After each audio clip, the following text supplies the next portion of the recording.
कोण होतीस तू काय झालीस तू मालिकेच्या आजच्या 5 जुलैच्या भागात मंदार सतत कावेरीला फोन करून त्रास देतो.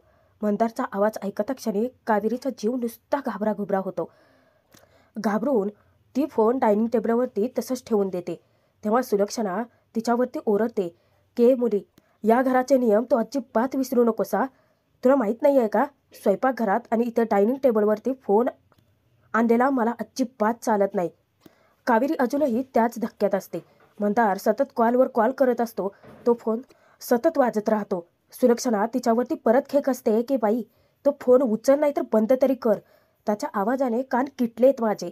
कावेरी पटकन फोन स्विच ऑफ करते. मंदार कावेरी त्याच्याशी बोलली नसल्यामुळे प्रचंड चवताळलेला असतो. थोड्या वेळाने कावेरी रूममध्ये विचारात हरवलेली अस्वस्थ यशला दिसते. यश येऊन विचारतो की झोपला नाहीत का अजून. कावेरीही विचारते की तुम्ही तरी कुठे झोपलात. यश परत तिला विचारतो की काय झालं, झोप येत नाही आहे का. तेव्हा कावेरी त्याला उत्तर देते की माझं आणि झोपेचं सत्य वाकडं आहे. डोळे बंद केले की फक्त वाईट स्वप्न पडतात. तेव्हा यश तिला म्हणतो की म्हणूनच तर सांगतोय, तुमची जी काही वाईट स्वप्न असतील ती शेअर करा माझ्याशी. परंतु कावेरी मात्र कोंडीत सापडते. कारण यशला ती तिचा भूतकाळ सांगावा की नको याच मोठ्या पेचात पडते. इतक्यात कावेरी अचानकच बोलून जाते की वितळलं. यश भानावर येताच ती सांगते की आईस्क्रीम वितळलं. तेव्हा यशने त्याच्यासाठी आणि कावेरीसाठी आईस्क्रीम आणलेलं असतं. कावेरी इतकी खुश होते. यशला म्हणते की वा, कोकोनट फ्लेवर, हे तर माझं खूप आवडीचं आहे.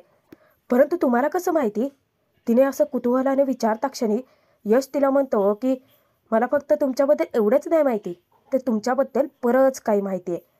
यशचं ते बोलणं ऐकता कावेरीच्या चेहऱ्याचा रंगच उडतो. यश तिच्यावरती हसतो. काय तुम्ही पण, अहो कोकणातली मुलगी आहात ना, मग नारळाची चव जास्तच आवडणार. साधी गोष्ट आहे. दोघेही आपापला आईस्क्रीम एन्जॉय करतात. तेव्हा यशला जबरदस्त आयडिया सुचते. कावेरीला तो विचारतो की झोपलं की वाईट स्वप्न पडतात असं म्हटलात ना तुम्ही, मग आज आपण जागेपणी स्वप्न बघूयात. यशचं ते कोड्यातलं बोलणं कावेरीला उमगलेलंच नसतं. कावेरीच्या चेहऱ्यावरती हसू आणण्यासाठी, तिच्या मनातलं ओझं हलकं करण्यासाठी यशने एक नवी युक्ती योजलेली असते. तो कावेरीला एक नवी जादू शिकवतो. कावेरीला तो आपले डोळे बंद करायला सांगतो. आणि ज्यावेळेस यशच्या सांगण्यावरून त्याच्यावर विश्वास ठेवून कावेरी तिचे डोळे बंद करते, तर तिच्या मनामध्ये नुसती एकच खळबळ माजलेली असते की तिच्या आयुष्यामध्ये वादळ बनून मंदार परत आलाय. जर त्याने परत काही विघ्न आणलं तर काऊला ती काय उत्तर देणार आहे. तिला त्याच्यापासून सावध राहावं लागेल. चिकूला सुद्धा त्याच्यापासून वाचवावं लागेल. तेव्हा यश विचारतो की काय झालं. कावेरी डचकते आणि यशला उत्तर देते की काहीच नाही. यश विचारतो की असं कसं, परत डोळे बंद करा. आणि यश यावेळी स्वतःच्या हातांनी कावेरीचे डोळे बंद करतो. यश कावेरीला हे सांगतो की आता बघा, तुम्ही त्या लोकांचा विचार करा की जे तुमच्याबद्दल चांगला विचार करतात, ज्यांना तुम्हाला खूप मोठं आयुष्यात खूप पुढे गेलेलं बघायचं आहे. तेव्हा कावेरीला समुद्रकिनाऱ्यावरचे तिच्या बाबांसोबतचे क्षण आठवतात. तिचं गाव आठवतं आणि काऊसोबत घालवलेला वेळसुद्धा आठवतो. त्यावेळेस यश तिला विचारतो की काय झालं, काय दिसतंय आता नजरेसमोर. त्यावेळेस कावेरी उत्तर देते की माझा बाबा, माझं गाव आणि माझी मैत्रीण. यश इतक्यातच म्हणतो की कावेरी. परत कावेरी डचकते. तिच्या चेहऱ्याचा रंग उडतो. यश तिला धीर देतो, समजावतो की हे बघा कावेरी, तुम्ही जास्त विचार करू नका.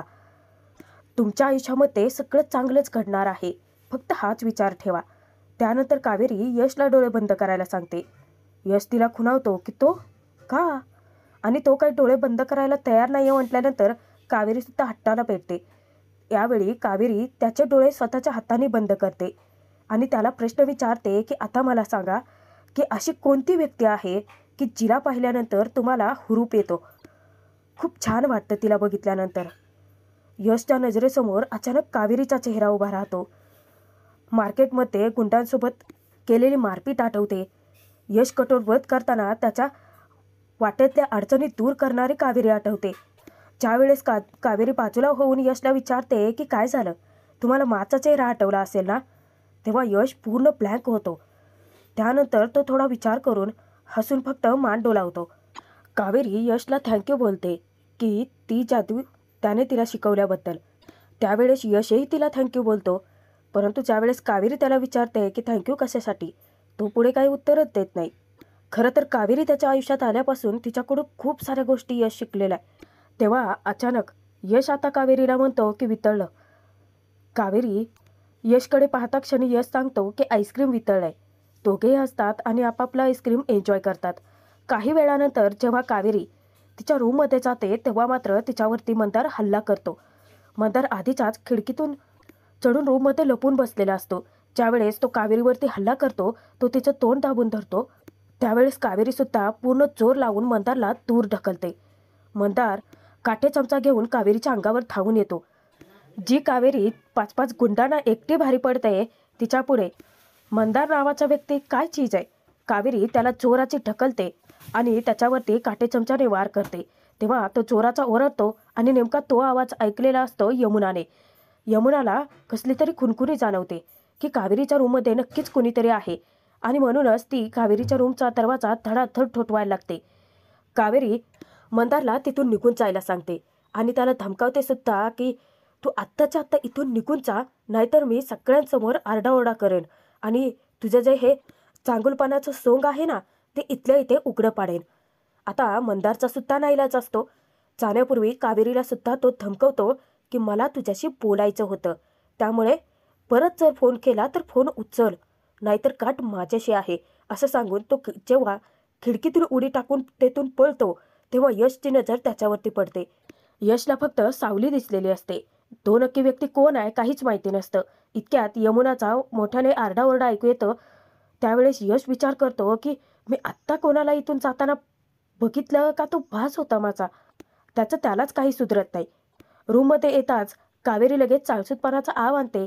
यमुनाला ती विचारते की काय झालं, काय शोधताय तुम्ही.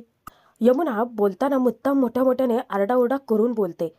कावेरी ज्यावेळेस म्हणते की इथे कोणीच नाहीये तेव्हा मात्र यमुना म्हणते की भोळेपणाचे नाटकं करू नकोसा, मी तुझ्या रूममध्ये आवाज ऐकलाय की इथे कोणीतरी होतं, त्यामुळे गुपचूप सांग मला की कोण होतं ते. आता कावेरी जबरदस्त अडकलेली असते कारण यमुनाने मंदारचा आवाज स्वतःच्या कानाने ऐकलेला असतो. तेव्हा कावेरी बहाणेबाजी करते की ते मी इयरफोन कानात घातले होते ना, त्यामुळे मला नाही ऐकू आला तुमचा आवाज, तुम्ही मला हाका मारल्या होत्या का. तेव्हा यमुना परत तिच्यावरती चिडचिड करते, उगाचच नाटकं करू नकोसा, तू इयरफोन घातले होते कानात. इतक्यातच सुलक्षणा यश दोघेही येतात. सुलक्षणा यमुनाला विचारते की काय ग, काय झालंय, एवढं मोठ्या मोठ्याने कशाला बोलतेस. तेव्हा यमुना सुलक्षणाचे कान भरते की मा, ज्या वेळेस मी इथून येत होते ना तेव्हा हिच्या रूममध्ये कोणीतरी होतं, माझ्या कानावरती आवाजही पडला आणि आता ही म्हणते की इथे कोणीच नव्हतं, उगाचच भोळेपणाची नाटकं करते ही. तेव्हा कावेरी सुद्धा तेच सांगते की नाही खरंच इथे कोणीच नव्हतं. इतक्यात सुलक्षणाचं लक्ष जातं कावेरीच्या हाताला लागलेलं असतं त्याच्याकडे. तेव्हा ती विचारते की हे काय, तुझ्या हाताला काय लागलंय. तेव्हा कावेरीला आठवतं की मंदारसोबत झटापट करताना तो काटे चमचाच तिच्या हाताला लागलाय. ते आपला हात लपवण्याचा प्रयत्न करते आणि यश पण खूप घाबरतो. यश लगेचच फर्स्ट एड बॉक्स आणण्यासाठी धावत जातो. तेव्हा सुलक्षणाला तर पटतच नाही. यमुना तर डोक्यालाच हात लावते कारण त्या दोघींनाही यश कावेरीची काळजी घेतो त्याची बात आवडलेलं नसतं. सुलक्षणा विचारते की मी काय म्हणते, हाताला जखम कशी काय झाली तुझ्या, रक्त कसं काय येते, बोल ना. तेव्हा कावेरीचं लक्ष जातं समोर ठेवलेल्या प्लेटमधल्या काटेरी चमच्याकडे आणि ती बोट करते, दाखवते ते लागले.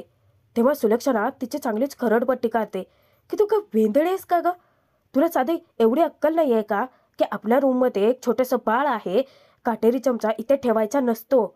जर त्याने तो हातात घेतला, खेळताना त्याला लागला, जखम झाली, काय करायचं मग. आई आहेस ना तू, तुला काळजी घ्यायची कळत नाही का. आणि सगळं रूममध्ये किती अस्ताव्यस्त पसारा करून ठेवलायस ग, मला तर कळतच नाही आहे की या घरात चिकू लहान आहे की तू.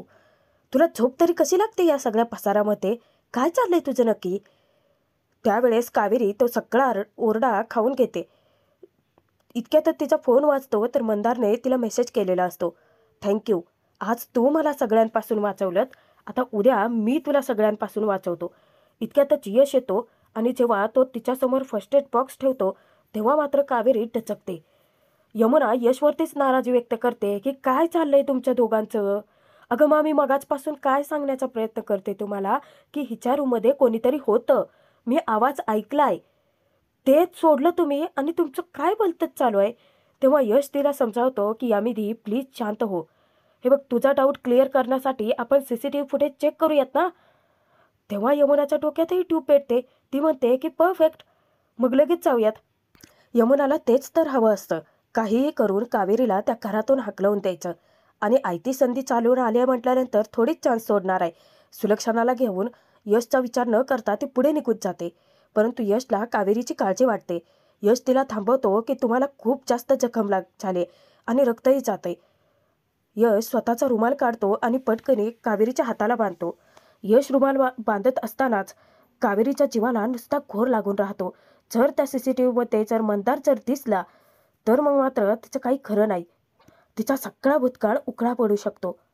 सुलक्षणा यशच्या लॅपटॉपवरती जेव्हा CCTV फुटेज चेक करत असतात तेव्हा यमुना सुलक्षणाला भर पोहोचवते की प्लीज माझ्यावरती विश्वास ठेवा गं.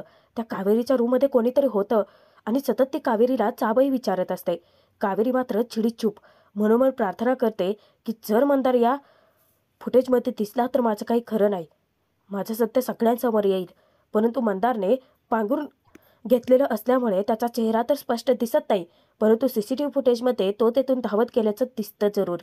तेव्हा यमुना मात्र मोठ्याने कागावा करते की बघा, म्हटलं होतं की नाही हिच्या रूममध्ये कोणीतरी होतं. आणि कावेरीला ती परत जा विचारते की बोल, कोण होतं तुझ्या रूममध्ये. तेव्हा कावेरी प्रचंड घाबरलेली असते. यश तिला शांतपणे विचारतो की हे बघा, असं तर नाही आहे ना की एखादा चोर तुमच्या रूममध्ये शिरला असावा चोरी करण्यासाठी आणि तुम्ही त्याला पळवून लावलं असेल तर तसंही सांगा. तेव्हा कावेरी मान खालती घालून नजर चोरून सांगते, नाही तसं काहीच नाही आहे. परत तिला यमुना जाब विचारते की मग कसं आहे. कावेरीला बोलण्याचा चान्स न देता यमुना स्वतःचं घोडं पुढे तामटवते. यमुना काही ऐकून घेण्याचं नावच घेत नाही. तेव्हा यश तिला थांबवण्याचा प्रयत्न करतो तर यमुना त्याच्याशीच वाद घालते की यश प्लीज परत तू तिची बाजू घेऊ नकोस अजिबात. तेव्हा यश तिला सांगतो की बरं ठीक आहे यामिनी, तुझ्या समाधानासाठी मी स्वतः जाऊन पोलीस कंप्लेंट करतो. या प्रकरणाचं काय तो तेच सोक्षमोक्ष लावतील. तेव्हा कुठे यमुनाचे आग शांत होते. त्यानंतर दुसऱ्या दिवशी परत मंदार धर्माधिकारी कुटुंबात आलेला असतो आणि कावेरी परत प्रचंड घाबरलेली असते. सगळ्यांच्या समोर श्रीकांत मंदारचं इतकं कौतुक करत असतो की यश, आता मकरंदशी तुझी तर ओळख झालेलीच आहे. जेमतेम 4 वेळा आम्ही भेटलोयत मंडळी, परंतु त्यांच्याशी माझी खूप छान दोस्ती झाली. श्रीकांत मंदारचं इतकं कौतुक करतो की मंडळी, तो ना एक यशस्वी बिझनेसमॅन तर आहेच, परंतु त्याचा इतका गोड स्वभाव आहे की तो खूप चांगला व्यक्तीसुद्धा आहे. तेव्हा कावेरीचा जीव नुसता रडवेला झालेला असतो. मनोमन विचार करते की आणि यशस्वी बिझनेसमॅन आणि चांगला व्यक्ती, एक नंबरचा फ्रॉड आणि विश्वासघाती माणूस आहे हा.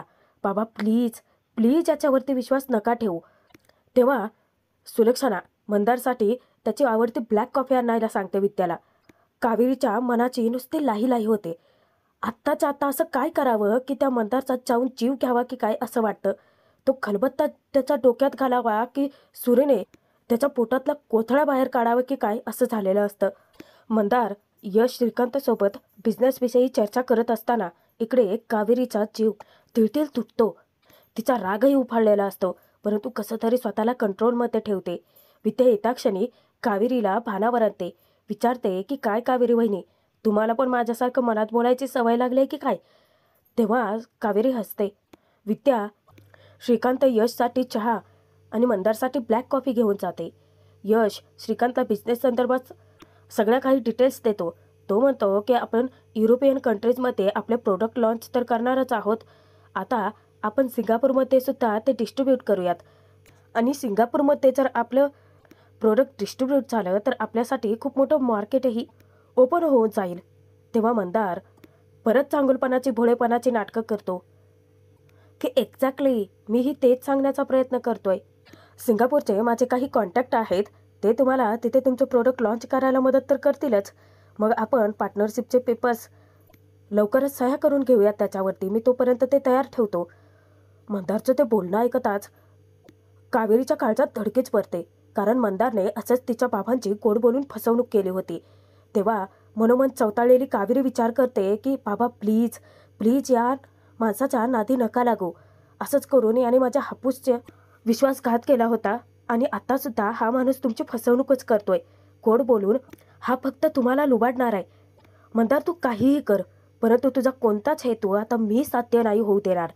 आता धर्माधिकारी कुटुंब आणि मंदारच्या मध्ये उभी असते ती कावेरी. परंतु बरं झालं की मंदारची सगळी माहिती काढायचं यशला सुचतं. यश आता एकावर एक मंदारवरती नुसता प्रश्नांचा भडीमार करतो की बरं मिस्टर मकरंद, मी तुम्हाला याआधी कधी पाहिलेलेच नाही आहे. नाही म्हणजे आपण एकच बिझनेस करतो ना, मग याआधी मी तुमचं नाव कधी ऐकलेलं सुद्धा नाही आहे. बाय द वे मला तुम्ही सांगा की तुम्ही पुण्यात कुठे राहता? यशचे हे प्रश्नांचे भडीमार चालू होता क्षणी त्याच्याकडे एकाही प्रश्नाचं उत्तर नसतं आणि स्वतःचं पितळ उघडं पडू नये म्हणून तो कॉफी स्वतःच्या अंगावरती सांडवून घेतो. ते सगळं कावेरीच्या अचूक लक्षात आलेलं असतं. यशचे प्रश्न थांबावे, त्याला उत्तर द्यायला लागू नये म्हणून ही चाललेली नाटकं आहेत. यशला तो विचारतो की मी तुमचं वॉशरूम यूज करू शकतो ना? तेव्हा यश त्याच्या रूमच्याबद्दल माहिती देतो. मंदार पटकीने यशच्या रूमकडे जातो. कावेरी ज्या वेळेस मंदारचा मागे जाते त्यावेळेस मंदार तिला बाजूला खेचत घेऊन येतो. मंदारला कावेरी चोराची ढकलते आणि त्याची कॉलर पकडत त्याला जाब विचारते की तू इथे का आणि कशासाठी आलायस ना, ते मला चांगलंच माहिती आहे. गुपचूप इथून निघून जा. इतक्यातच सुलक्षणा येते आणि मंदारला विचारते की तुम्ही हिला ओळखता? आत्ता मात्र त्या दोघांच्याही चेहऱ्याचा रंग जोडतो. त्या दोघांच्या पूर्वीच्या ओळखीबद्दल सुलक्षणाला काही कळेल का? तर आजचा भाग इथेच संपतोय. पुढील भागात बघूयात. ज्यावेळेस मंदारसोबत सगळेच पुरुष मंडळी जेवायला बसतात तेव्हा यशला चोराचा ठचका लागतो. नेमकं एकाच वेळी सुलक्षणा आणि कावेरी दोघेही त्याच्यापुढे पाण्याचा ग्लास धरतात. दोघेही एकमेकांकडे धक्क्याने पाहतात आणि यश मात्र पेचात पडतो की घ्यायचा कोणाच्या हातातला. घरात वायरिंगचं काम चालू असतं आणि चिकू एकटाच रडत असतो. आता चिकूला करंट लागणार तोच कावेरी चोराची धावत येते आणि ती वायर आपल्याकडे खेचते. त्यामुळे करंट चिकूला नाही तर कावेरीला बसतो. कावेरी एका क्षणात बेशुद्ध होते. तोचपर्यंत चिकूला यश उचलून